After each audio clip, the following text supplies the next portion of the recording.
Bersama PSI, politisi senior asal Sumatera Selatan, Sumsel Helmy Yahya menggelar acara e-sport Mobile Legends. Dalam postingan video yang ia bagikan di akun Instagram miliknya, Helmy berdalih acara ini diselenggarakan untuk relawan milenial HY. Acara tersebut diketahui diselenggarakan di Kota Palembang setelah sebelumnya sempat dilaksanakan di Kabupaten Musi Banyuasin, Muba.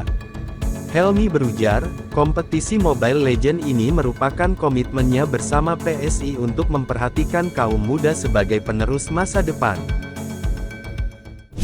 Oke, jadi ini kejuaraan Mobile Legends ya yang kita buat di Palembang, relawan milenial HY bersama teman-teman dari PSI. Ada Bagas nih. Ya. Dapil berapa? Dapil 1. Dapil 1 untuk Palembang. Jadi alhamdulillah yang pesertanya beludak, padahal persiapan kita sebentar sekali 32 tim langsung full ya. Jadi inilah anak muda dan inilah komitmen kami ya dari PSI dan dari saya selaku pembina anak-anak muda akan memperhatikan minat dan bakat. Oke, bagi Anda penggemar e-sport terutama Mobile Legends, mari bergabung dan kita akan buat kejuaraan seperti ini lebih banyak lagi ya. Jadi sekali lagi selamat bertanding untuk semuanya.